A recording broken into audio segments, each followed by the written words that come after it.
A verdade é que o Lula achou que ia sambar na onda desse discurso da ONU, dessa viagem aos Estados Unidos que nós bancamos. E muito cara, mais de 7 milhões só nessa viagem. É uma coisa absurda.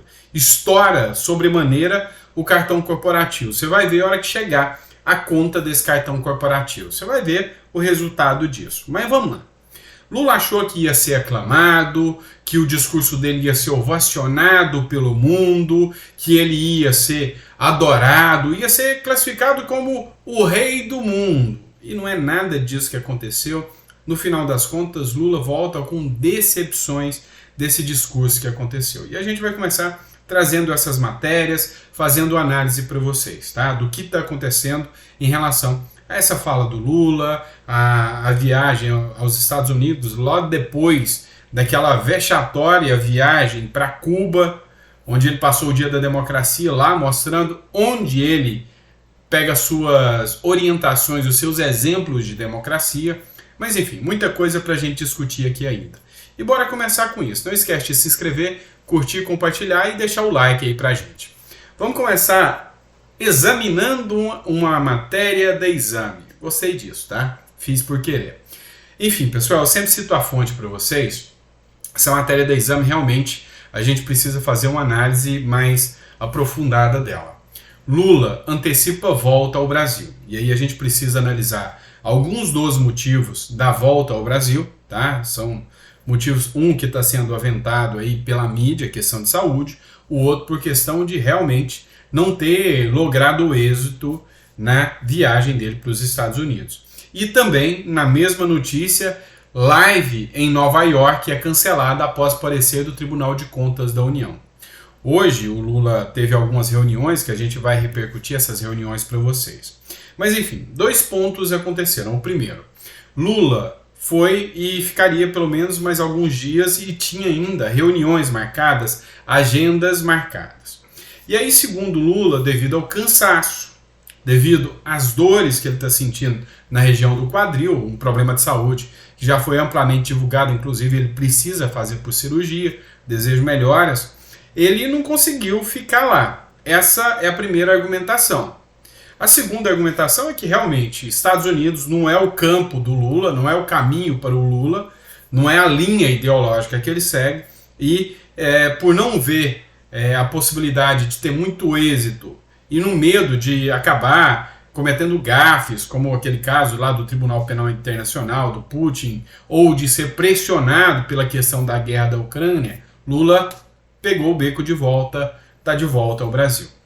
O segundo ponto que a gente vai discutir são as lives, as infames lives do Lula, onde eu até gostava, ele falava muita coisa e eu tinha lá até a minha hashtag aqui, Fala Lula. Quanto mais ele fala, mais a sociedade brasileira conhece o Lula e mais a sua popularidade cai. Eu estou vislumbrando isso aqui. O fato é que as lives do Lula não vão acontecer mais. Essa matéria aqui já expôs isso para vocês, né? Live em Nova York é cancelada após parecer do TCU. E aí o Luiz Felipe de Orleans e Bragança, ele fez uma publicação aqui, reverberando até uma matéria do Estadão que tratou desse assunto.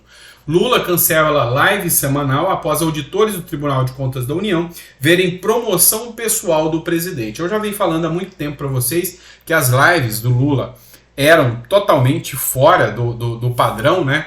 E o Luiz Felipe de Orleans e Bragança, que é deputado federal, escreveu o seguinte: após nossa representação ao TCU, Lula cancelou a transmissão semanal que faz ao vivo nas redes sociais, chamada de Conversa com o Presidente.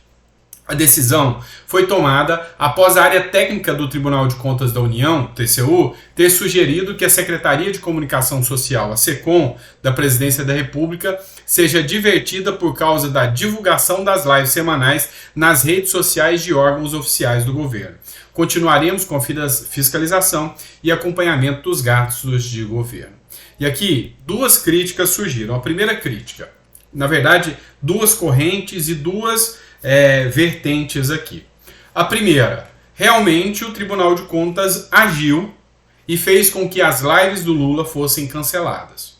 Por quê? Por violar o princípio da impessoalidade, por violar o princípio da moralidade Então, o TCU fez o papel que lhe era de direito. Essa é a primeira vertente, descolando assim o TCU da figura, daquela ideia de que o governo Lula controla o sistema do executivo todo a favor dele. Já a outra vertente é que essa decisão veio muito a calhar. As lives do Lula, um show de besteiras que ele falava nas lives e uma audiência vergonhosa. Há poucos dias atrás veiculou-se uma matéria que Lula tinha proibido, ou seja, seria até, digamos assim, carinhosamente perseguido quem fizesse comparações da live do Lula com as lives do ex-presidente Jair Bolsonaro. E a grande questão é que essa comparação era inevitável e isso estava incomodando. Lula achou que ia ter a popularidade que Bolsonaro tem, achou que ia conseguir alcançar o público conforme o Bolsonaro conseguia e deu com os burros na água, foi vergonhoso. Então muita gente está questionando, está falando, eu estive até conversando com alguns assessores parlamentares, eles mesmos falaram, olha, isso aí foi o Lula mesmo que quis que acabasse essas lives porque não estava dando resultado nenhum. Pois é, não duvido nada disso. E aí nós temos mais uma matéria aqui que é interessante a gente discutir, tá? Essa do Poder 360. Perdão, ainda estou errando, tá? Calma que a gente está pegando o jeito aqui. Matéria do Poder 360. A mídia internacional não dá destaque para Lula na ONU. O assunto principal em jornais dos Estados Unidos e da Europa foi a guerra da Ucrânia e com outros líderes criticaram a ação da Rússia. E vocês sabem por que ninguém deu o mínimo moral para as falas do Lula na ONU? Porque ninguém acredita. Ninguém acredita no discurso. Um discurso programado, um discurso para inglês ver, e nem os ingleses viram porque não repercutiram isso. Então, é um discurso que não convenceu ninguém, não convenceu ninguém. E aí, o alinhamento de Lula ao Putin, ou seja, como que um vassalo mesmo do presidente russo, essa é a visão que o mundo tem do Lula hoje, pesou mais do que o discurso que ele achou que ia dar resultado. E por isso Lula volta, de certa forma, frustrado, não deu resultado, foi ignorado pelo resto do mundo, achou que ia ser aclamado como na época em que tinha o Barack Obama, que apontou o dedo e falou, "You are the man", você é o cara. Não tem nada disso mais não tem nada de você é o cara. Aqui Lula é o cara do lado do Putin. É o cara que está no BRICS, que só namora ditaduras. É o cara que está do lado de Maduro, é o cara que está do lado de Díaz-Canel em Cuba, é o cara que está do lado da Nicarágua. Este é o cara de hoje. Então, se alguém pensava que o Brasil voltou para o mundo, a repercussão vai ser gigantesca, deu com burros na água, da mesma forma que o atual presidente da República. Mas vamos lá, continua a repercussão negativa de algumas ações. Depois da decisão do Supremo Tribunal Federal, um sindicato mostrou a que veio. Após a decisão do Supremo Tribunal Federal, um sindicato cobra 12% do salário de todos os trabalhadores, mesmo os não inscritos. Quem não quiser deve pagar multa. Não, isso aqui é o cúmulo da aberração jurídica no mundo. Menos de 10 dias depois do Supremo Tribunal Federal ter considerado constitucional a contribuição assistencial aos sindicatos, que na prática é um novo imposto sindical, um sindicato de Sorocaba, São Paulo, está cobrando de filiados e não filiados 12% sobre os salários a título de contribuição assistencial. Olha que absurdo, gente. 12% sobre o salário. A informação foi divulgada nas redes sociais na terça-feira pelo vereador de Porto Alegre, Ramiro Rosário, que foi procurado por agentes autônomos do comércio em empresas de assessoramento, perícias, informações e pesquisas de Sorocaba e região. Esses trabalhadores são representados pela CEAAC. O sindicato exigiu 12% do salário do trabalhador no novo imposto sindical. Dá apenas 10 dias para a oposição e cobra um pedágio de R$ 150 para quem se opuser, afirmou Ramiro no X, que é o antigo Twitter. Surreal, já começaram os absurdos. Na prática, imagina você, o sindicato, depois dessa nova decisão do STF, resolve te cobrar 12%. Se o seu salário é R$1.000, dá R$ 120. 12%, mais de 120. É 120, isso. R$ 120. E aí, se você não quer, você tem só 10 dias para contestar. E para contestar, você tem que pagar uma taxa de R$ 150. E aí, meu amigo, vem dizer que é pelo amor. É pelo amor mesmo. Amor ao dinheiro. Literalmente, amor ao dinheiro. É isso que a gente pode esperar, infelizmente, da maioria dos políticos brasileiros. Tem mais matéria para vocês, dessa vez do Globo, tá, pessoal?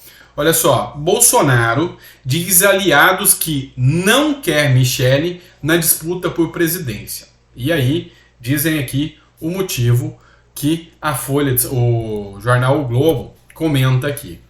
Da coluna de Bela Megali, depois de dizer publicamente que Michele pode ser candidata à presidência, Jair Bolsonaro tem voltado atrás em suas afirmações, pelo menos em conversas reservadas. O ex-presidente diz a aliados de primeira hora que não quer a esposa como chefe do executivo, de jeito nenhum. Na avaliação feita por Bolsonaro, as pessoas próximas, o cargo é pesado demais e a primeira-dama seria alvo de perseguição.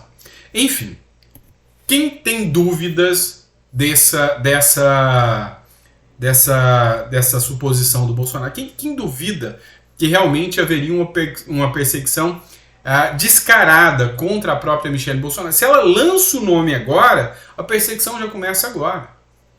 Eu falei para vocês uma matéria do Estado de Minas hoje, em que ele falou que considerava o Zema os pários autoritários da ditadura e que tem que ser extirpado da vida pública. É assim que eles tratam. Não aceitam o diálogo, não aceitam o contraditório, não aceitam discutir ideias. São autoritários. Esse é o problema. E aí, meu amigo, não tenha dúvida que a perseguição aconteceria. E olha que até gente do PCO, que é um partido comunista, já falou: o Brasil está indo para um rumo que não dá para se acreditar que isso seja normal. E efetivamente não é normal. Não é normal mesmo. Última matéria que eu vou tratar com vocês é da Folha de São Paulo e trata o seguinte: Rosa Weber, ministra do Supremo, vai se aposentar e vai deixar um pequeno presente para a militância petista. Rosa Weber marca início de julgamento de descriminalização do aborto para sexta-feira. Afinal, sexta-feira irão já pautar a descriminalização do aborto.